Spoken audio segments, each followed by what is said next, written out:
हरे कृष्णा सभी को। आशा करती हूँ आप सभी बहुत अच्छे होंगे। आज की हमारी कहानी है असली पुण्य कर्म। तो आइए शुरू करते हैं। एक समय की बात है, एक गांव में एक औरत रहती थी और वह शिव भगवान की बहुत बड़ी भक्त थी। हमेशा उनकी पूजा में लीन रहती थी।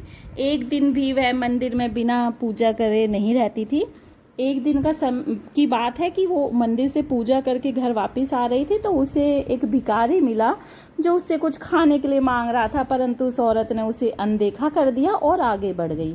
घर पहुंचकर उसके पति ने उस औरत से कहा कि मैं आज किसी ज़रूरी काम के लिए बाहर जा रहा हूं और कुछ दिनों बाद लौटूंगा।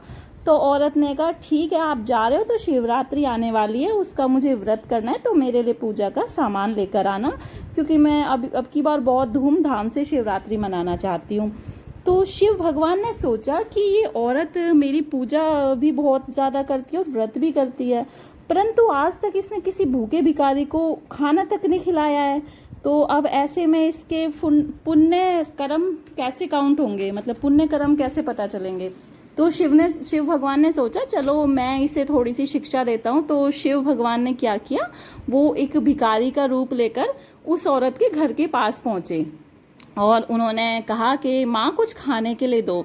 तो उस औरत ने कहा कि अभी मैं काम कर रही हूँ, आप चले जाओ। तो उसने कुछ भी खाने को नहीं दिया और शिव भगवान को मना कर दिया। तो उन्होंने सोचा चलो एक बार और, फिर वो एक बार और आए औरत के पास और उन्होंने वही कहा कि माँ कुछ खाने के लिए दो। औरत ने सोचा ये भिखारी तो दोबारा आ गया। फिर उसने कहा कि अभी तो मेरे घर का काम ख़त्म नहीं हुआ है और अभी मैंने कोई खाना भी नहीं बनाया, तो अभी आप चले जाओ, बाद में आना। तो औरत ने उनसे फिर मना कर दिया। शिव भगवान जो भिखारी का रूप लेकर आए थे, तो फिर उन्होंने शिव भगवान ने सोचा चलो ठीक है, और वो बिना किसी खाने के और वो चले गए दोबारा से। अब दोबारा चले गए। शिव भगवान ने सोचा चलो एक बार लास्ट मौका और देता हूँ इस औरत को। तो शिव भगवान फिर वो भिखारी का रूप धारण किया और उस औरत के पास आकर पहुँचे और बोले कि माँ भिक्षा दो, मैं भूखा हूँ और मुझे कुछ खाने को दो। अब वो औरत घर से बाहर निकल के आई और उसको बहुत गुस्सा आया कि ये बाबा, भिखारी बाबा बार बार वापस आ जाता है। और उसने कहा कि ऐसा है बाबा, तुम हट्टे कट्टे हो और तुम खुद कमा के खा सकते हो, और निकलो घर से, और मेरे पास कुछ नहीं है हमारे घर में खाने को, और जाओ यहाँ से और दोबारा मत आना। अब उसने मतलब गुस्से में जो शिव भगवान थे भिखारी का रूप लेकर आए थे उनको भगा दिया। अब शिव भगवान वहाँ से चले गए। अब कुछ दिनों बाद औरत का समय आ गया, अंतिम समय, और उसे यमदूत लेने आए। तो औरत ने कहा कि ठीक है मुझे शिवलोक लेकर चलो। तो यमदूत बोले शिवलोक नहीं, आपको यमलोक लेकर जाना है।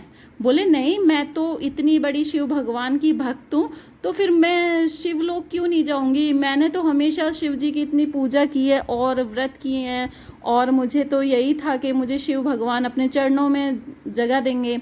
तो यमदूतों ने कहा नहीं माँ, ऐसा तो नहीं है, हमें आपको यमलोक ही लेकर जाना है। तो अब जब यमदूतों की बातें सुनी औरत ने, तो वो रोने लगी। बोली कि अगर ठीक है मैं चलती हूँ तुम्हारे साथ, लेकिन मेरे कृपा करके एक बार मुझे शिवलोक लेकर चलो, मुझे शिव भगवान के दर्शन करने हैं।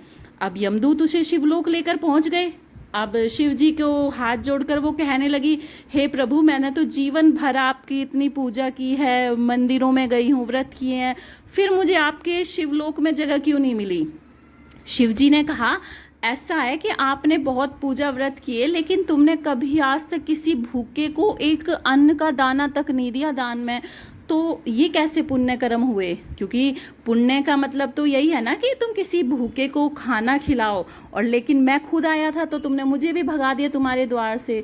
अब औरत रोने लगी और वो शिव भगवान से क्षमा याचना करने लगी, प्रभु मुझे एक मौका दो, मुझे अपने कर्मों को फिर सुधारना है। तो शिव जी ने कहा ठीक है, मैं तुम्हें एक हफ्ते का मौका देता हूँ, मतलब अब तुम्हें 7 दिन के लिए दोबारा पृथ्वी पर भेजते हैं, तो तुम्हारे जो जो कर्म तुम सुधार सकते हो उसे सुधारो और फिर वापस देखते हैं। तो औरत को वापस धरती पर भेज दिया भगवान ने। अब औरत नीचे आकर उसने बहुत ज़्यादा पुण्य कर्म करे, बहुत भिखारियों को भोजन खिलाया, कोई सड़क पे बाहर गली में कोई भूखा मिल जाता, जानवर होता, उसको खाना खिलाया, पक्षियों को दाना दिया और बहुत सेवा करी सभी की। और इसी तरह से फिर वो जब उसने बहुत सेवा की तो भगवान उससे प्रसन्न हुए और 1 हफ्ते बाद उसको शिवलोक में जगह दे दी भगवान ने अपने पास चरणों में। तो इस कहानी से हमें यही शिक्षा मिलती है कि असली पुण्य कर्म का मतलब यही है कि हम किसी भूखे को भोजन कराएं और पशु पक्षी सब पर दया करें। हरे कृष्णा।